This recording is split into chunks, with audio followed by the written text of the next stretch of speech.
अब आप बोलते हैं कि सर हम कैसे चेक करेंगे कि ग्रुप सेम है। दिख रहा है यहाँ पर COOH, यहाँ पर भी COOH, यहाँ पर OH, यहाँ पर भी OH, यहाँ पर H, यहाँ पर भी H। अपर साइड वाला अगर PPL को COOH टू OH रोटेट करता है तो फिर डाउनवर्ड साइड भी PPL को COOH टू OH ही रोटेट करेगा, क्योंकि एक पर स्मॉल ग्रुप है और एक पर लार्ज ग्रुप है, तो फिर एंगल भी डिफरेंट आएगा। समझते हैं इसको। सपोज ये CH3 क्लोरीन रोटेट कर रहा है और ये CH3 ब्रोमीन रोटेट कर रहा है। मान लो CH3 क्लोरीन और ये CH3 ब्रोमीन, बट मैंने अभी क्या बोला, angle will be different. Suppose this one is 40 degree, this one is 50 degree, तो एक क्लॉकवाइज 40 हो रहा है, एक एंटी क्लॉकवाइज 50 हो रहा है। क्या नेट रोटेशन 0 आएगा? नहीं।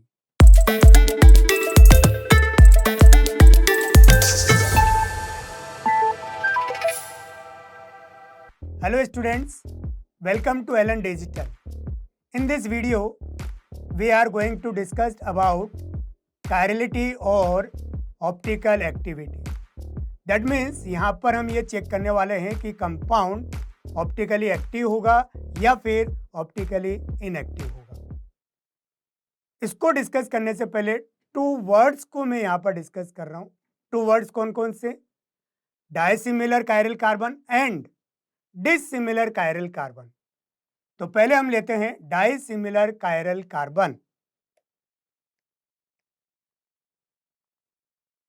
डायसिमिलर कायरल कार्बन क्या है?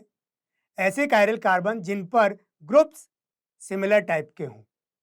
Chiral carbon having same groups. Suppose जैसे ये एग्जांपल है, ये एग्जांपल, इसमें इस वाले कायरल कार्बन पर और इस वाले कायरल कार्बन पर ग्रुप सेम है। अब आप बोलते हैं कि सर हम कैसे चेक करेंगे कि ग्रुप सेम है? दिख रहा है यहाँ पर COOH, यहाँ पर भी COOH, यहाँ पर OH, यहाँ पर भी OH, यहाँ पर H, यहाँ पर भी H। दैट मीन्स दोनों कायरल कार्बन पर ग्रुप्स सिमिलर टाइप के हैं, तो ऐसे कायरल कार्बन को हम क्या बोलेंगे? डायसिमिलर कायरल कार्बन। अब बात आती है कि सर ये ऑप्टिकली एक्टिव होगा या इनएक्टिव होगा। तो पहले हम क्या करेंगे, इसको कॉन्फ़िगरेशन वाइज रिप्रेजेंट करेंगे दिस टाइप। जैसे यहां पर ये कायरल कार्बन, यहां पर ये कायरल कार्बन, यहां पर मैंने क्या किया, दोनों OH को एक ही साइड ले लिया, दोनों OH को सेम साइड। तो चेक करते हैं कि ये ऑप्टिकली एक्टिव होगा या ऑप्टिकली इनएक्टिव होगा। सिमिलर ग्रुप होने से क्या इफेक्ट होता है? सिमिलर ग्रुप होने से जो PPL होता है, PPL plane polarise light, similar group होने से PPL का जो एंगल है वो सेम आएगा। मतलब अगर एक कायरल कार्बन PPL को 40 डिग्री रोटेट करता है तो दूसरा कायरल कार्बन भी PPL को 40 डिग्री ही रोटेट करेगा। दैट मीन्स एंगल सेम आएगा। एंगल सेम क्यों आ रहा है? Due to similar groups. Group similar होने की वजह से एंगल सेम आएगा। अब बात करते हैं सर PPL की डायरेक्शन कैसी आएगी। तो PPL की डायरेक्शन देखने के लिए ग्रुप्स को देखो। PPL की डायरेक्शन देखने के लिए ग्रुप्स को देखो। सपोज जैसे मैं अपवर्ड साइड वाले कायरल कार्बन को देख रहा हूं, अपवर्ड साइड वाला अगर PPL को COOH टू OH रोटेट करता है तो फिर डाउनवर्ड साइड भी PPL को COOH टू OH ही रोटेट करेगा। अप वाला COOH से OH तो फिर डाउन वाला भी COOH टू OH। चेक करो, अप वाले की डायरेक्शन आ रही है क्लॉकवाइज और डाउन साइड वाले की डायरेक्शन आ रही है anti clockwise. Up side clockwise 40, down side anti clockwise 40। फिर से बताइए एंगल सेम क्यों आया? क्योंकि ग्रुप सिमिलर है। ग्रुप सिमिलर है तो फिर एंगल सेम आएगा। अप साइड वाला क्लॉकवाइज रोटेट कर रहा है, डाउन साइड वाला एंटी क्लॉकवाइज रोटेट कर रहा है। दैट मीन्स नेट रोटेशन कितना हुआ? 0। Net rotation become 0। Up side वाला क्लॉकवाइज 40, डाउन साइड वाला anti clockwise 40, net rotation becomes 0। That means optically inactive.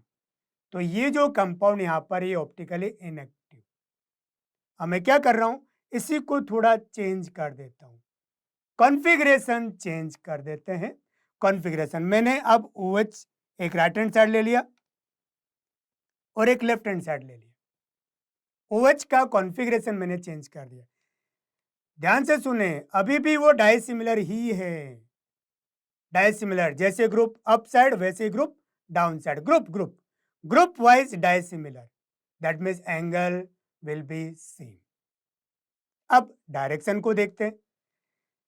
Up side वाला COOH, तो फिर डाउन साइड भी COOH। स्टूडेंट ध्यान से देखिए, ये 40 डिग्री तो ये भी 40 डिग्री, एंगल सेम आएगा क्योंकि ग्रुप सेम है।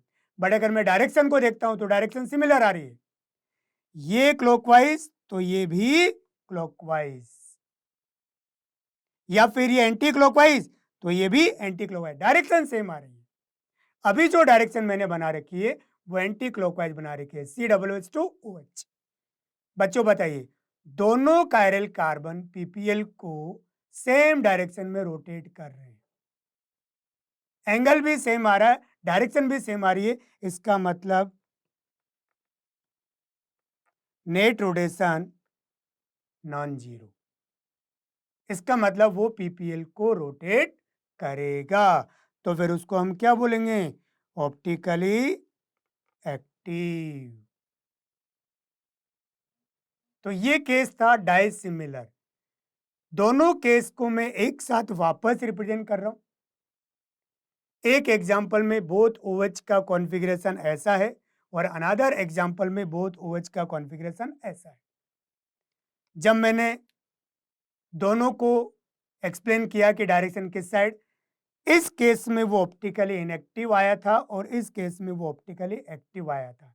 तो ये किस पर डिपेंड हुआ, डिपेंड्स ऑन कॉन्फ़िगरेशन। कॉन्फ़िगरेशन ऐसा है तब उसको हमने इनएक्टिव बोल दिया था, कॉन्फ़िगरेशन जब ऐसा है तब उसको हमने एक्टिव बोल दिया था।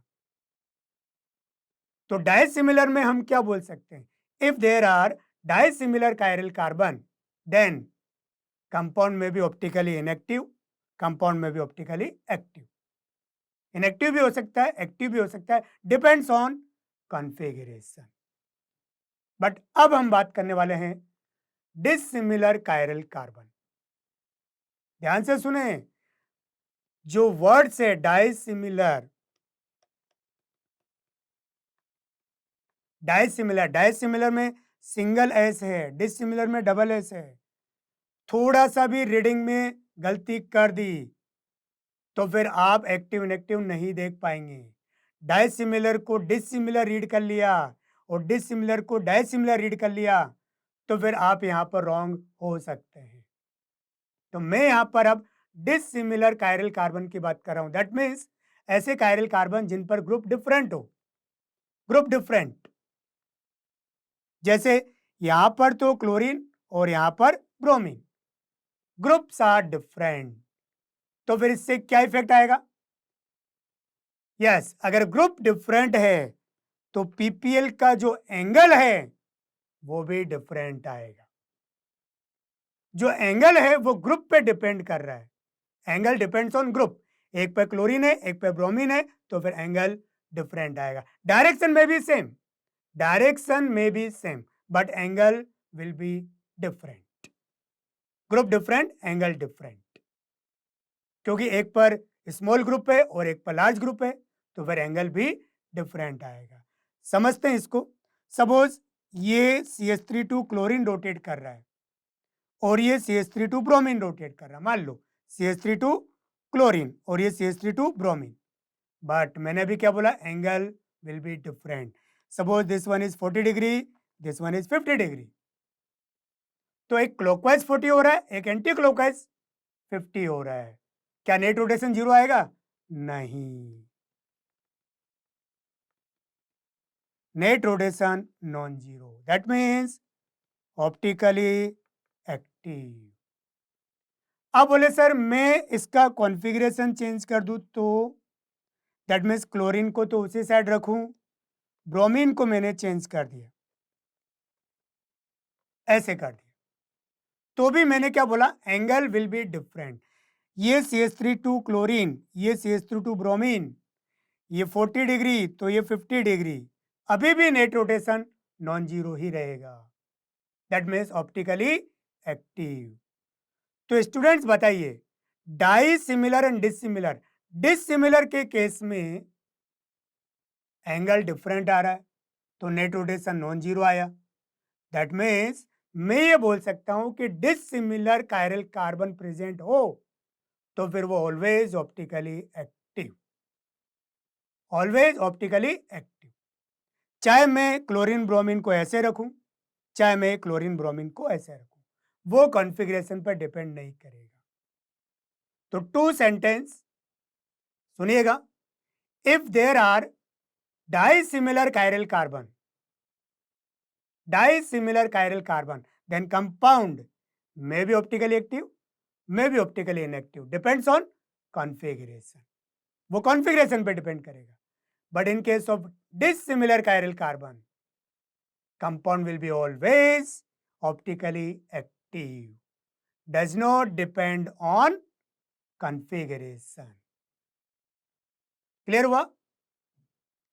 एक और एग्जांपल लेते हैं, सपोज जैसे ये, तो एग्जांपल को देखकर बताइए ये डाइसिमिलर का केस है या डिसिमिलर का केस है। Chlorine chlorine, methyl methyl, hydrogen hydrogen, group एक जैसे हैं, ग्रुप एक जैसे दैट मीन्स डाइसिमिलर। अब मैं चेक करना चाहता हूं कि ये ऑप्टिकली एक्टिव है कि इनएक्टिव है, चेक करते। मैंने बोला था डाइसिमिलर मतलब may be active may be inactive, check करते हैं। सपोज अप साइड वाला methyl to chlorine, down side वाला भी methyl to chlorine, methyl to chlorine, methyl to chlorine, angle similar, angle similar, क्या डायरेक्शन सिमिलर आ रही है? यस, डायरेक्शन देखिए, डायरेक्शन दोनों की एक जैसी आ रही है, anti clockwise, that means net rotation non zero. तो फिर इसको क्या बोला जाएगा? Optically active. और एग्जांपल लेते हैं, थोड़ा चेंज कर दिया, पर अभी भी ये डाइसिमिलर का केस है। कैसा है? डाइसिमिलर। हाँ जी, अप साइड वाले की हम बात करें, अगर वो CH3 क्लोरीन रोटेट करता है तो ये भी CH3 क्लोरीन, अगर ये 40 डिग्री रोटेट करे तो ये भी 40 डिग्री रोटेट करेगा। क्या दोनों की डायरेक्शन अपोजिट है? यस, दोनों की डायरेक्शन अपोजिट है, that means net rotation become zero, that means optically inactive. तो ये जो है वो ऑप्टिकली इनएक्टिव है, कंपाउंड डाइसिमिलर वाला ही है। और इसके पहले जो हमने कंपाउंड लिया था ये भी डाइसिमिलर वाला ही है, बट ये ऑप्टिकली एक्टिव है और ये ऑप्टिकली इनएक्टिव है। तो आज का टॉपिक यहीं पर एंड करते हैं, बाय।